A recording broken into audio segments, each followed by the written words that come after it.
membatasi sabar itu kain kafan dan batu nisan. Kalau sudah kain kafan membungkus jasadmu, batu nisan nancap di kuburanmu, selesai bab sabar. Selama itu belum, berarti sabar itu masih terus tanpa batas. Gitu saudaraku. Jadi sabar nggak ada batasnya. Coba saya tanya sama Anda, cari di seluruh dunia, cari satu orang saja yang kalah hidupnya gara-gara sabar. Entah kalah di persaingan bisnis, kalah bergelut dengan nasib, kalah bertarung dengan takdir, kalah apapun saja di dunia ini, cari satu orang yang kalah, jatuh, bangkrut gara-gara sabar. Anda tidak akan temukan orang yang kalah gara-gara sabar. Yang ada orang yang menang gara-gara sabar. Sabarnya tanpa batas. Coba, masalah apa kira-kira yang paling berat sekali dalam hidupmu? Apa kira-kira?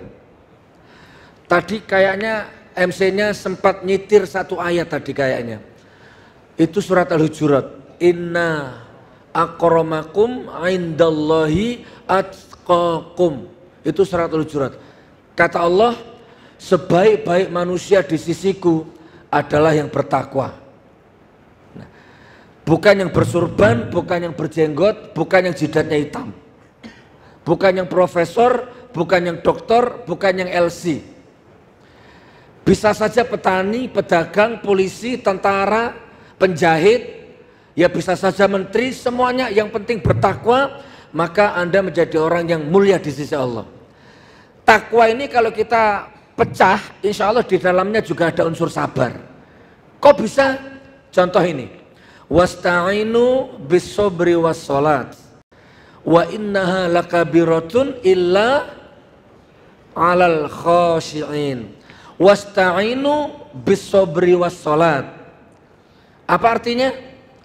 Mintalah tolong kepadaku dengan sabar dan sholat. Yang seperti ini sangat berat kecuali bagi orang-orang yang khusyuk. Nah, coba, ada di situ. Kan sudah dikasih resepnya sama Allah ini.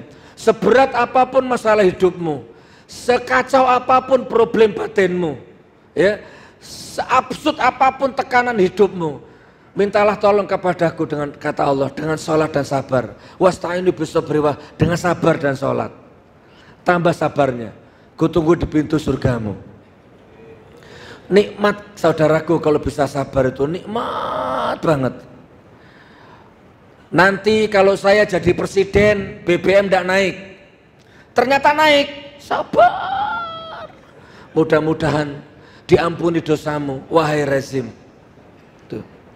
Nanti kalau saya jadi presiden, semua harus swasembada pangan, tidak boleh import. Padi, beras, jagung, daging, jengkol, apapun nggak boleh import. Kita segalanya punya. Ternyata import. Sabar. Doakan mudah-mudahan dia husnul khotimah. Begitu mau bayar listrik tidak kuat. Biasanya bayar 50, tiba-tiba 100. Janjinya nggak mau naik, ternyata naik. Sabar. Ya kan? Janji nggak naik BBM, ternyata naik. Apa? Sabar. Ini tumben saya sabar ini. Sabar, sabar, sabar, sabar, sabar, sabar, sabar, sabar. Istri selingkuh.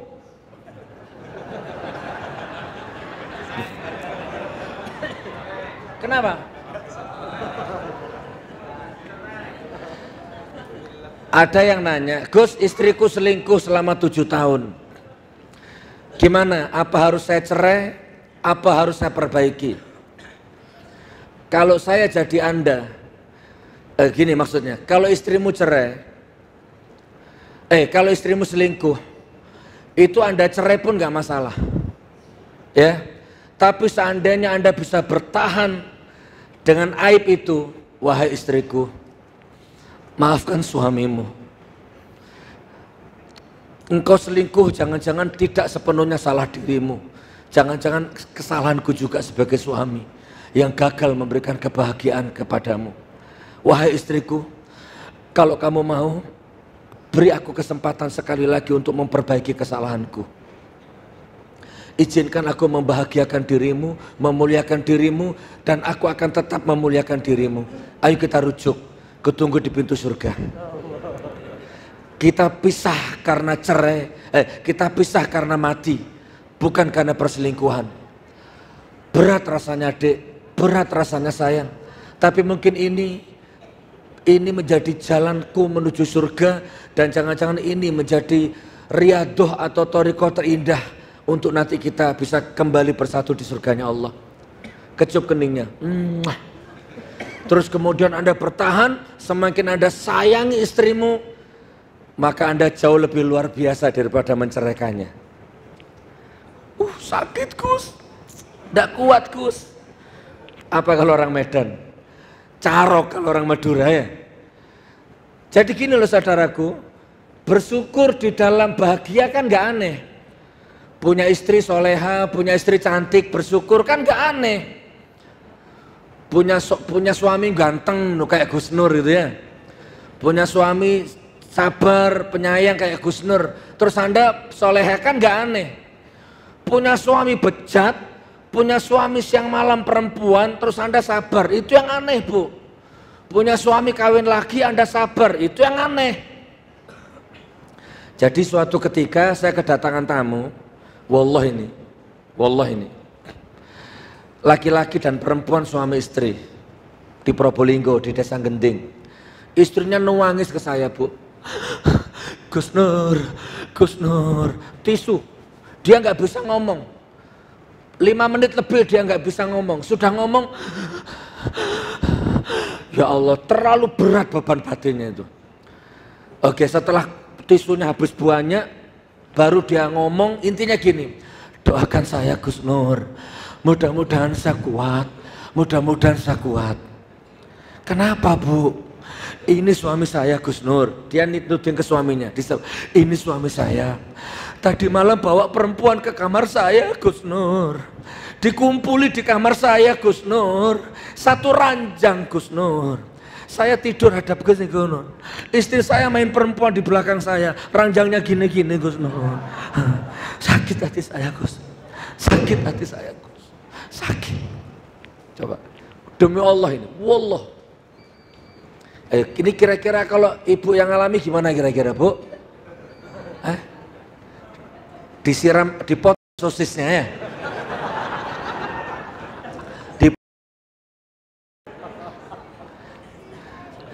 Oke, kembali ke tadi itu, kutunggu di surga ya.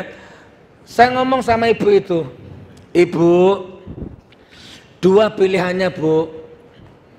Tapi tak ucapkan selamat dulu, selamat ibu, selamat. Terus ibunya heran, kok selamat Gus Nur? Kok selamat? Loh, ibu bukan istrinya Nabi, bukan istrinya Kiai.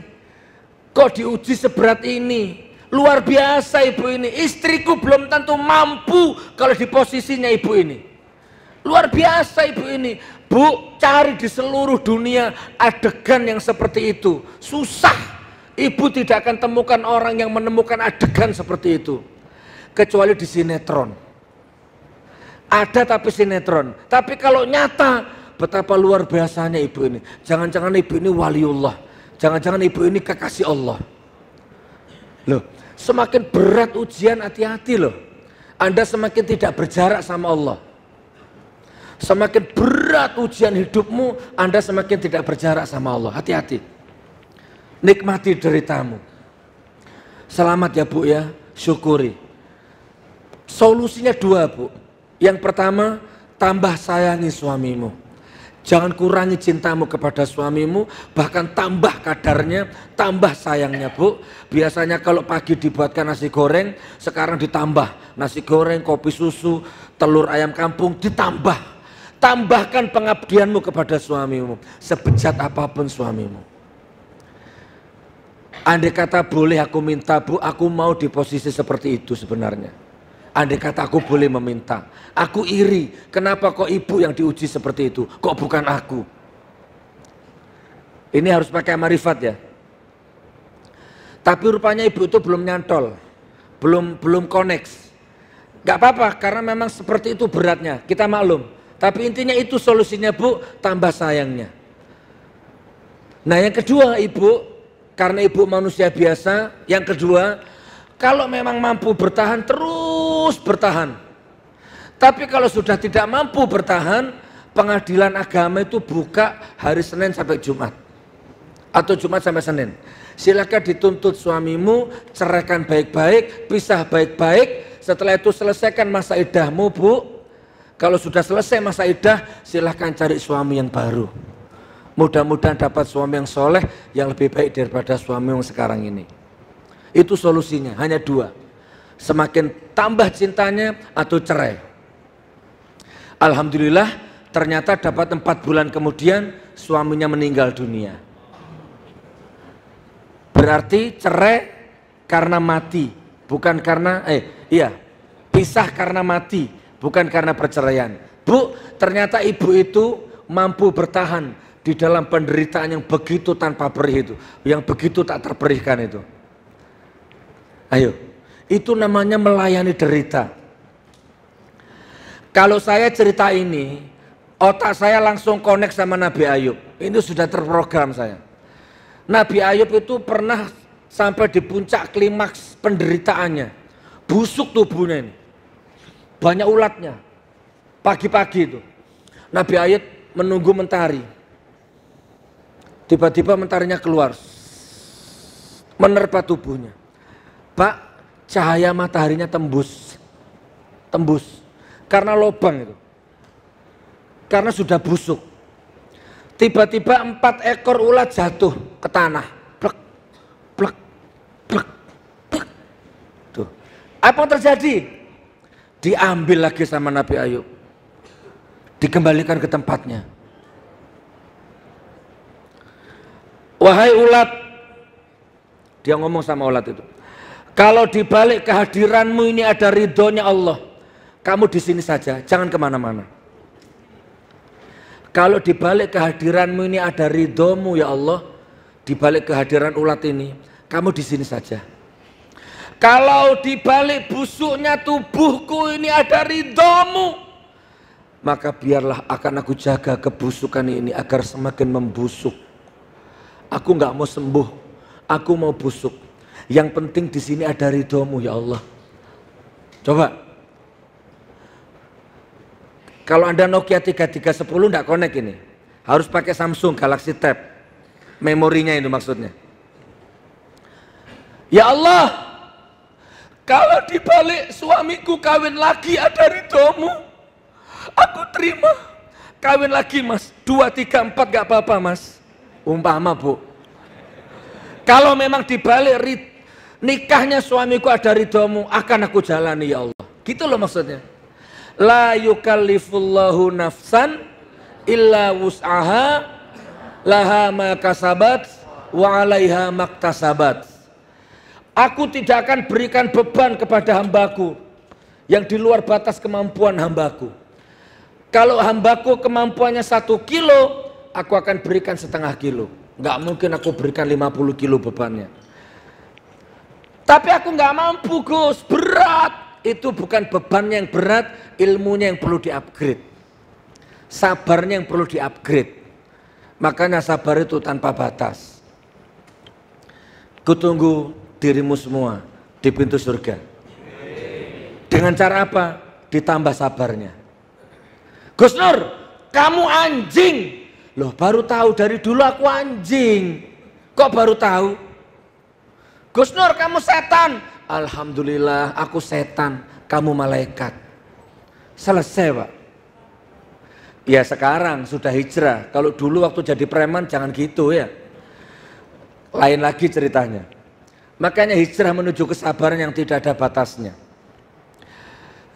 Ini contohnya Pak. Saya sambil lihat jam ya. Ini contohnya.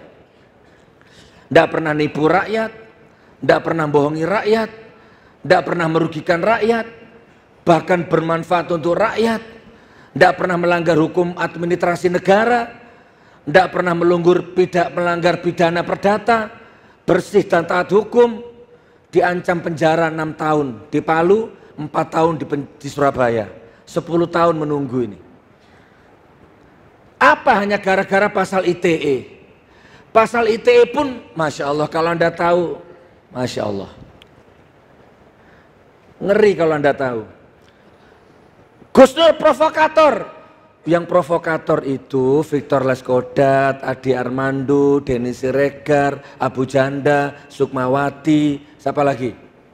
Itu yang orang-orang itu yang ngomong seenak-enaknya dan mereka dapat uang di rezim ini, cari uang di rezim ini, itu yang provokator. Kalau Gus Nur bukan. Harusnya gitu Pak. Tapi intinya itu kan hanya remeh-temeh. Sumber penyakit bangsa ini kan koruptor yang triliun itu sebenarnya. Ya, sumber penyakit bangsa ini kan karena ribuan tenaga, jutaan tenaga kerja, ketimpangan sosial macam itu sebenarnya. Lah kok cuman remeh-temeh yang seperti ini dikejar-kejar. Tapi sabar tidak ada batasnya. Kutunggu di pintu surga kalian ya. Jadi kalau besok saya di penjara, sudah diam semua umat. Sabar. Kirim Al-Fatihah saja sudah. Itu jauh lebih cukup bagi saya. Enggak usah macam-macam ya. Sabar tidak ada batasnya. Sampai di mana saya tadi ngomong tuh? Astagfirullah, lupa saya. Nabi Ayub. Kalau memang dibalik busuknya ini ada ridhomu ya Allah, akan aku terima kebusukan ini. Rob, kalau dibalik beban hidupku yang teramat berat ini ada ridhomu, tambah beratnya lagi ya Allah. Kalau memang ini darimu ya Allah, dikasih Allah 10 kilo, buang. Ya Allah, kalau menurutmu aku mampu 10 kilo, aku jalani ya Allah. Kalau menurut engkau mampu 50 kilo, tambah 50 kilo ya Allah. Kalau memang ini darimu, aku rela, mati mengenaskan aku rela ya Allah. Tambah sabarnya saudaraku ya, apapun urusannya, apapun masalahnya, insya Allah. Bisa sabar? Kalau istrimu selingkuh, maafkan, sabar. Diperbaiki, itu luar biasa. Hebat Anda, tak acungi jempol. Oke, 5 menit terakhir saya kasih gambaran. Contoh saudaraku, contoh. Siapa namanya antum? Sugiarto. Tak kasih iktibar tapi jangan salah paham ya, ini cuma contoh. Ini contoh ini. Naudzubillah ya, ini iktibar, ibroh umpama. Sugiarto ini rumahnya dimasuki perampok, anaknya dibunuh, istrinya diperkosa, hartanya dikuras. Ini umpama. Kira-kira kalau sama-sama mati, perampoknya sama Sugiarto ini mati, di hadapan Allah lebih mulia mana derajatnya? Lebih mulia dia, beliau. Hartanya dikuras, anaknya dibunuh, istrinya diperkosa. Masya Allah. Betapa ngeri azab itu perampoknya itu. Itu hukum syariatnya begitu. Tapi Anda jangan lupa, ada syariat, ada thariqah, ada hakikat. Jangan lupa. Tidak menutup kemungkinan ada orang itu sudah hancur di dunia, hancur di akhirat. Hati-hati, gara-gara salah menyikapi. Ada kemungkinan sudah anaknya dibunuh, istrinya diperkosa, hartanya dikuras, masih masuk neraka. Justru malingnya yang masuk surga. Kalau ngaji hakikat begitu Pak, ada thariqahnya. Kok bisa Gus Nur? Dari mana dalilnya? Ini ibrah ya. Makanya jangan pernah Anda nangis, putus asa, galau hanya gara-gara ujian yang remeh-temeh duniawi ini. Ini contoh ini. Ada maling masuk, dibunuh anaknya, diperkosa istrinya, dikuras hartanya. Tidak lama kemudian malingnya ditangkap, divonis. Nah ini Pak Polisi yang tahu ini. Pasalnya berlapis. Perampokan, pembunuhan, pemerkosaan. Bisa seumur hidup, bisa 50 tahun, bisa 30 tahun hukumannya. Numpamain ya. Akhirnya masuk ke penjara itu malingnya itu. Anda tahu nggak Pak? Di dalam penjara itu ada hukum rimba atau hukum napi. Napi itu punya hukum sendiri. Kalau Anda masuk penjara gara-gara mencuri, Anda hidup di penjara.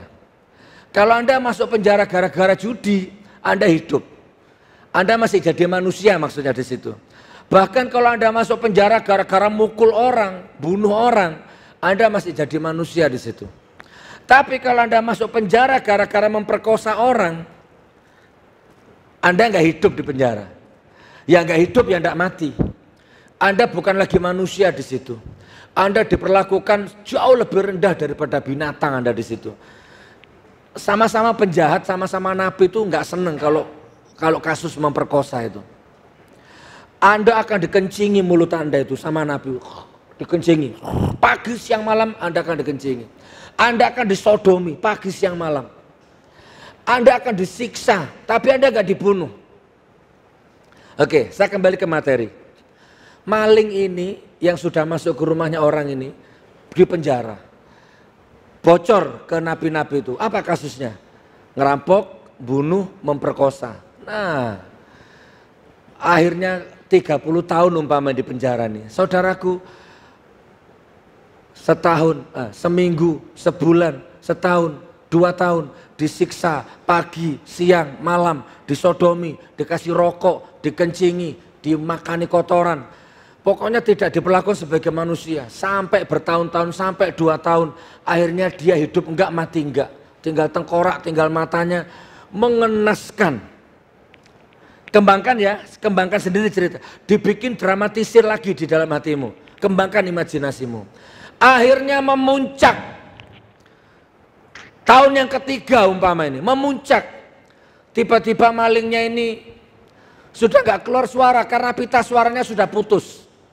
Pita suaranya sudah rusak karena tiap hari dikencingi. Tiap hari disiksa. Sudah gak keluar suara. Tiba-tiba maling ini ngomong begini dalam hatinya. Ya Allah, mungkin ini azabku yang harus aku terima. Gak ada pilihan lain ya Allah. Daripada sama-sama mati, hina di pandanganmu, izinkan aku hari ini bertaubat ya Allah. Terimalah taubatku ya Allah. Gak ada harapan lagi ya Allah. Gak ada harapan lagi ya Allah. Misalkan ini, kembangkan ya. Dan sejak itu setiap hembusan nafasnya selalu tidak lepas dari astagfirullah, astagfirullah. Di saat napi-napi semua tidur, dia bangun tengah malam sambil gini. Karena dia sudah gak bisa jalan. Karena kakinya sudah patah. Dia gini. Dia tayamum. Dia tahajud tengah malam. Dalam kondisi tersiksa. Usolli sunata tahajud. Rakaataini lillahi ta'ala. Allahu Akbar. Dia tahajud. Allah berjanji wa minal laili fatahajjat bihi nafilatan laka asa ayyab'atsaka rabbuka maqamam mahmuda. Bangunlah pada sebagian malam, sholat malamlah, supaya aku akan mengangkat derajatmu ke tempat yang mahmuda, terpuji. Oke, saya potong ceritanya. Intinya orang ini tidak lepas dari tahajud, tidak lepas dari duha. Setiap busan napasnya astagfirullah, astagfirullah. Dak kuat ya Allah, dak kuat ya Allah, astagfirullah, dak kuat ya Allah. Dikencingi, astagfirullah, astagfirullah. Aku terima seberat apapun ya Allah. Yang penting terima taubatku ya Allah. Begitu Pak. Orang ini menjalani hidupnya seperti itu. Jasadnya sudah mati. Hanya tinggal setitik ruhnya yang tersisa. Sebagian ruhnya juga sudah koma mungkin. Karena yang ini dicubit sudah nggak terasa. Ini dicubit sudah nggak terasa. Artinya ada beberapa sel-sel ruhnya yang sudah mati. Ya, dicubit sudah nggak terasa. Hanya tinggal jauh di relung kolbunya, tinggal setitik itu yang hidup. Itu yang selalu istighfar. Nah, sementara di luar penjara ini, fulan ini tiap hari marah sama Allah. Aku nggak ridho. Kurang apa aku ya Allah? Tiap tahun aku haji, tiap tahun aku umroh, tiap tahun aku sedekah. Kenapa? Kenapa kau berikan aku ujian seberat ini? Aku nggak terima. Tiba-tiba orang ini sudah nggak sholat, marah-marah terus, nggak terima dengan qada dan qadar Allah. Ayo, kira-kira bagaimana ayo? Kalau begini kejadiannya, siapa yang mulia di hadapan Allah? Ayo. Begitu cara memahami hidup. Nah, saya yakin ujian yang Anda hadapi nggak seberat beliau. Umpama ini, istrimu nggak diperkosa orang, anakmu nggak dibunuh orang, apa sih? Kalau kita lihat wajahnya paling utang ini. Wajah-wajah utang ini olehnya. Apa sih ayo? Seberat apapun. Boleh nggak minta bonus sampai jam 7:04? Hah? Iya kan hari Sabtu, libur. Loh saudaraku, coba. Jangan hanya gara-gara utang sholatmu hilang. Dikejar-kejar debt collector, sholatmu hilang. Hanya gara-gara diuji anak, diuji istri, sholatmu hilang. Mau jadi apa antum? Sabar itu tidak ada batasnya. Udah itu intinya. Sudah ya saudaraku ya. Aku tunggu kalian di pintu surga. Tambah sabarnya. Sampai di mana? Tanpa batas. Jadikan kedua orang tuaku mulia di sisimu ya Allah. Kalau orang tuaku sudah wafat, tolong sampaikan pahala sedekah ini ke alam barzahnya ya Allah. Lapangkan kuburnya, terangkan kuburnya. Seberat, sebusuk, sehitam apapun masa lalu orang tuaku ketika hidup di dunia, dengan pahala sedekah ini muliakan derajatnya, ampuni dosanya, maafkan masa lalunya, dan izinkan besok dalam surgamu kami bisa kumpul kembali dengan kedua orang tua kami ya Allah.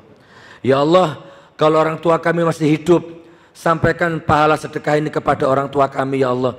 Mudah-mudahan sisa umurnya berkah dan mudah-mudahan wafatnya husnul khotimah.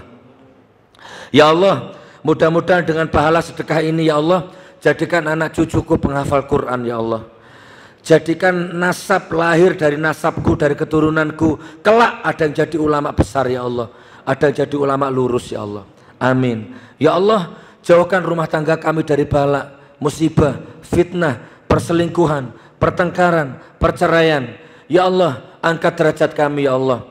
Lancarkan penghasilan kami, barokahkan penghasilan kami, barokahkan pekerjaan kami ya Allah.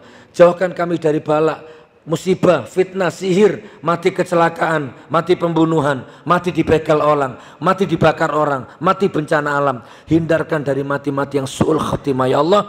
Jadikan kami semua wafatnya husnul khotimah ya Allah. Amin ya rabbal alamin. Amin ya rabbal alamin. Lunaskan utang-utang kami semua ya Allah. Jangan biarkan kami mati membawa hutang ya Allah. Rubah agar kami menjadi manusia yang berguna, manusia yang tidak punya hutang dan banyak sedekahnya ya Allah. Amin ya rabbal alamin. Amin ya rabbal alamin. Tirukan saya, bismillahirrahmanirrahim. Rabbighfirli warhamni wajburni warfa'ni warzuqni wahdini wa'afini wa'fu anni. Amin amin amin ya rabbal alamin. Al-Fatihah.